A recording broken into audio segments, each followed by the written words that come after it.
ओम शांति। 16 दिसंबर। आज बाबा हम सभी को अलौकिक नशा चढ़ा रहे हैं।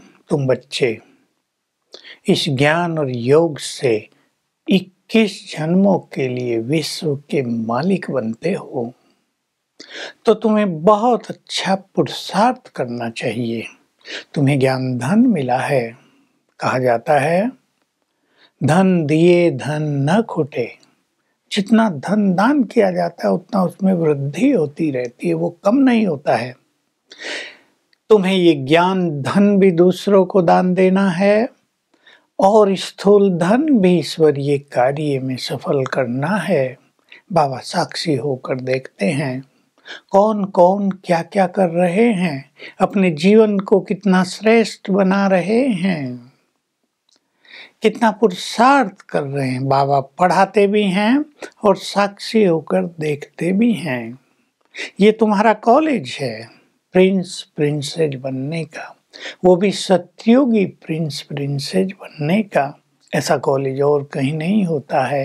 गीता पाठशालाएं बहुत हैं, लेकिन वहाँ ये लक्ष्य किसी को नहीं होता कि तुम्हें प्रिंस प्रिंसेस बनना है। अब मैं आया हूँ श्री कृष्णपुरी की स्थापना करने के लिए। तुम उस श्री कृष्णपुरी में जाने का पुरुषार्थ कर रहे हो। ये पुरुषोत्तम संगम युग है। उस दिन गुरुवार का दिन था, बाबा को भोग लगता है। बाबा कह रहे हैं ये बृहस्पति डे तुम्हारे लिए सर्वश्रेष्ठ दिन है। इसको गुरुवार भी कहते हैं, बृहस्पतिवार भी कहते हैं। भारत में हर दिन का जो नाम है वो बड़ा मीनिंगफुल है। तो बाबा कह रहे हैं क्योंकि तुम्हारे ऊपर वृक्षपति परमात्मा की दशा है। वृक्ष ये कल्प वृक्ष, और इसका जो पति है, मालिक है, वो है परमात्मा।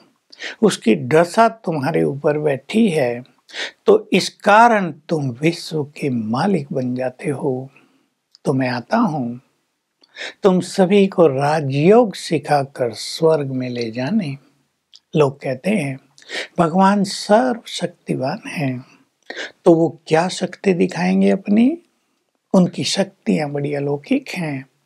वे इस कलयुगी संसार को सतयुग में बदल देते हैं, देवताओं के युग में, और इस पतित दुनिया का विनाश करा देते हैं।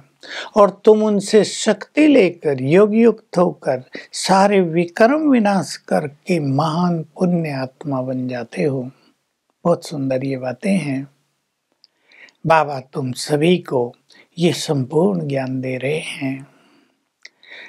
बाबा ने ही आकर तुम माताओं बहनों का मान बढ़ाया है।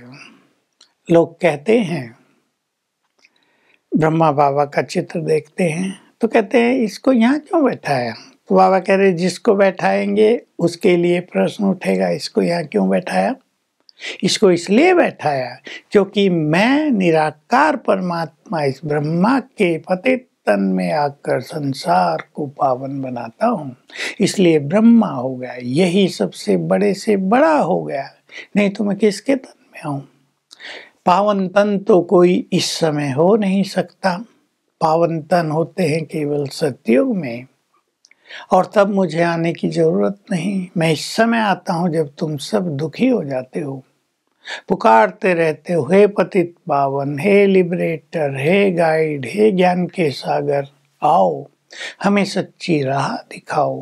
तो मैं इस ब्रह्मा के तन में आकर तुम्हें अपने बच्चे बनाता हूँ। ब्रह्मा कुमार कुमारियां, तो कुमार भी हैं, पुरुष भी हैं, लेकिन माताओं का बाबा ने बहुत मान बढ़ाया है। आज बाबा एक लौकिक बात भी कर रहे हैं। जिस घर में कन्या नहीं होती उसको निभागा यानी अभागा माना जाता है।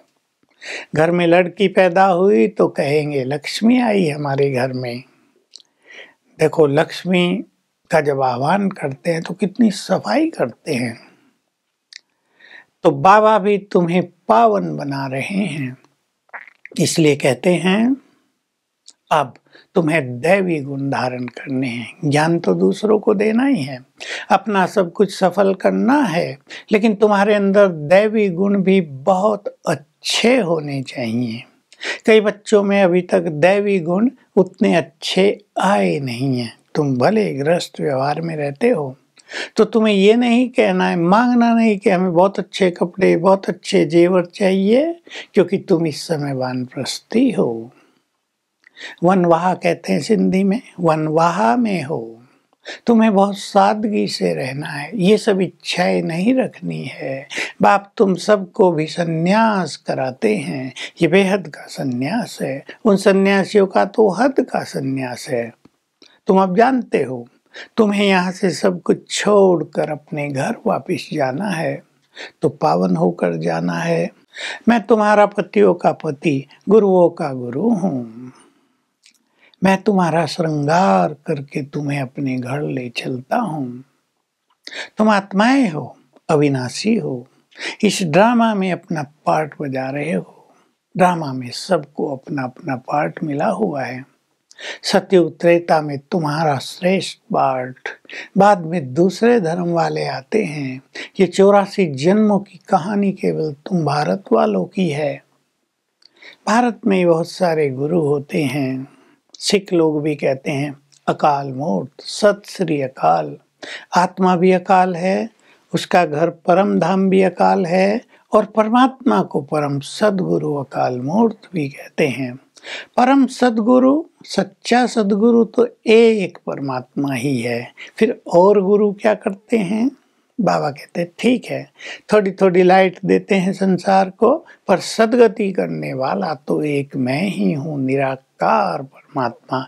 अब तुम्हें मेरी मत पर चलकर अपनी बुद्धि को पारस बुद्धि बनाना है।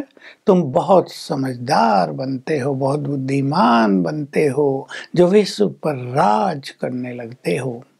तो हमें विचार करना है आज। हमारी सांसारिक इच्छाएं बहुत तो नहीं है, हमारा जीवन त्याग और सादगी से भरा हुआ है। वरदान है, साकार ब्रह्मा बाप द्वारा अपने हर कर्म को यादगार बनाने वाले आधार मूर्त और उद्धार मूर्त भव। ब्रह्मा बाबा के सभी कर्म यादगार बन गए, क्योंकि याद में रहकर कर्म किए, उपराम रहकर कर्म किए। तुम भी यदि अपने को विश्व परिवर्तन का आधार समझोगे तो कर्म श्रेष्ठ हो जाएंगे, क्योंकि याद रहेगा हमारे हर कर्म को लोग सीखते हैं, हमारे हर कर्म का इफेक्ट संसार पर पड़ता है। और उद्धार मूर्त अर्थात दृष्टि वृत्ति में सबके कल्याण की भावना रहेगी। ये दो चीजें होंगी तो तुम्हारा हर कर्म यादगार बन जाएगा। स्लोगन है, सत्यता की शक्ति को धारण करने के लिए सहनशील बनो। तो आज हम अपने त्याग और सादगी पर चिंतन भी करेंगे। हमें श्रृंगार करना है अलौकिक शक्तियों से, सद्गुणों से, प्योरिटी से। और आज हम अभ्यास करेंगे परम सद्गुरु शिव बाबा, जो लिबरेटर है, गाइड है, पतित पावन है, दुख हरता है। मेरे सिर के ऊपर छत्र छाया है। मैं अकाल मूर्त आत्मा हूँ, वो परम सद्गुरु अकाल मूर्त है। सिर के ऊपर छत्र छाया है। हर घंटे में एक बार अपना ये कंबाइंड स्वरूप बनाएंगे। ओम शांति।